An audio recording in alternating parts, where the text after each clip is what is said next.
Hello and welcome to another mental health report. This report is being brought to you by the Pan American Health Organization, the Ministry of Health and Social Development, and the BVI Health Services Authority. I'm your host, Natasha Letsom. Today on the program, we have Mr. Wayne Archer, Mental Health Officer. Welcome to the program, Mr. Archer. Thank you, Roxy. It's nice to be here. Wonderful. Now, our program today is all about coping with COVID, right? As we continue to build resilience, as we continue to try to help the community improve their mental health. Tell us, has the pandemic affected our mental health in any way? We had complaints of people being at home, cabin fever, um, not working, not having an income. Some parents who are having difficulty with the remote learning. So those are some of the complaints that we were having over time. We still have to wait and see how much the effect is widespread, and if there are any more major complaints that we can really discuss at this point in time. But but so far, I must say I think we've been doing well, and we need to try to keep it that way. Well, what about the children? You mentioned online schooling, but were they affected in any other capacity outside of school? Yes, I believe so. The social interaction with children is very important, and children being unable to play and to frolic and to hug and that kind of thing, I think that that has had a major impact on them.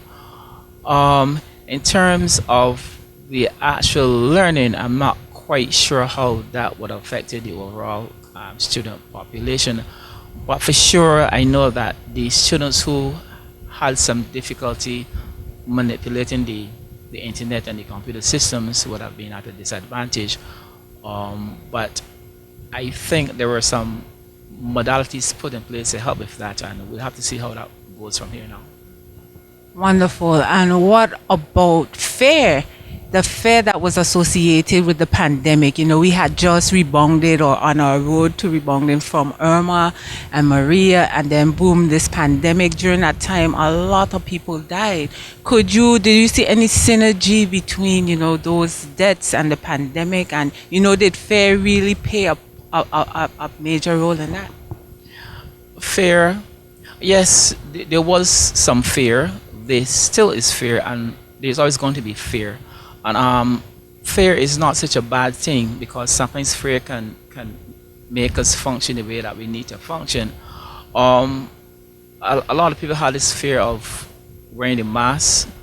Um, a lot of people have fear of moving around, which is quite normal in a pandemic like this. What what people need to understand is that they need to follow the science, and if they keep following the science, it will alleviate much of that fear that they are having. Um, but throughout the pandemic and even up to now, there's been so much disinformation from so many different people. I think that is what is causing most of the fear. And if we can just have prominent people who can go there and really inform us as to what we really need to do, I think that's going to play a big part in how we move forward with this pandemic. Now, you spoke a bit about the guidelines and the things that were put in place to keep us safe, individually and collectively as a community. We had the restrictive travels, we had lockdowns, we had basically government coming in and telling you basically how to operate your life. So, don't you think, that loss of control, do you think that had any impact on our mental health and, our mental well being? Yes, yes, it did. They put a lot of extra strain on people, but at the same time, people need to understand that there are a lot of conspiracy theories out there that is giving a lot of disinformation. One of the things that I really need people to understand is that COVID is real. It's not a hoax. And even though we here in the BVI and the wider Caribbean might not have been impacted as much as other parts of the world, we are not to let our guard down. Yeah, we are to follow the guidelines that are being issued to keep us safe. If we have to wear a mask, we need to wear a mask. the vaccines are out now. We need to get vaccinated. If we need to social distance, we need to social distance. You know, if we need to keep our children at home to keep them safe, we need to do that.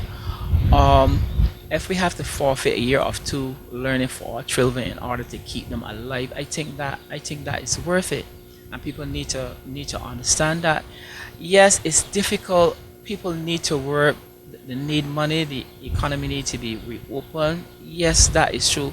But at the same time, if we have our citizens falling down dead by droves on a daily basis, then we still aren't going to have an economy, and that's something that people need to understand. There's a lot of fear, but just follow the rules, follow the guidelines. It's going to be for a period of time. We're going to get over this, but it's going to take some time, and it's going to take some discipline, and it's going to take all of us to do the things that we really need to do to get through this. And one of those things, that, happened during that restrictive travel and the borders being closed, it made traveling a lot harder. And, you had a lot of people losing loved ones during that time. And, they were unable to, commune with the family, go home, bury a mother, a father, a close relative, and, I've heard stories and even having experienced something similar where a good friend of mine died as well. And, because of that, you can't go to the funerals and stuff. That has to have some kind of impact. What would you say, for persons who may have experienced that or, went through that experience? What would you say in terms of tips to help them to, keep their mentals in balance as a result? Okay, first of all, let me say, Roxy, that my heart goes out to all of those who lose loved ones during this period. Yeah, and I need you to understand that there's going to be a time for grieving. There's going to be a time where they are going to get some closure, but this is not the time now. This is the time to focus on staying alive. This is time to focus on getting through this pandemic, getting it under control, okay, and moving forward. I know to some people those words might seem harsh, but you cannot let your guard down about something you can't do anything about and then be affected by this pandemic that is going on right now. We're seeing some light at the end of the tunnel. We are not there yet, but we're seeing some light at the end of the tunnel. And all I can do is to ask people to, to be patient and do the things that are necessary to stay safe in this difficult period. So for persons who might be finding it hard to do that, because it's a tall order, we're coming from a society of being very social people, we love interactions. We're being told not to do these things. We're being told not to really participate in family gatherings and all of this, while the outcome is for protection of the greater community. There's still pieces missing. What strategies, what can we do so that this situation don't put us out of our mental health balance? Give us some tips on how we could cope during this time of COVID and still maintain our mental equilibrium. Okay, first of all, one of the things that you need to do, people need to talk more. Yeah. If things at home are affecting you, things at work, things at school, you need to discuss those things with someone that you can trust. Yeah. People need to eat right. Yeah. I know that there might be some food scarcity for some people, but you still need to try to stay as healthy as you can. Yeah, people still need to go out and exercise within safe parameters. Yeah, the work environments need to produce an environment that is conducive to good work behavior. You don't want people now at this point in time working in toxic environments. Yeah, I think the government needs to do more in terms of reassuring people as well, and providing for the needs as we go forward also at this point in time. Well, wonderful. I want to thank Mr. Archer so much for coming on the program today and just to give us, some tips and some strategies about how we could cope with COVID, and kind of basically be okay with some of, the guidelines and everything that's going on, all in the efforts to keep us safe. Mr. Archer, final thought? Thank you very much, Roxy.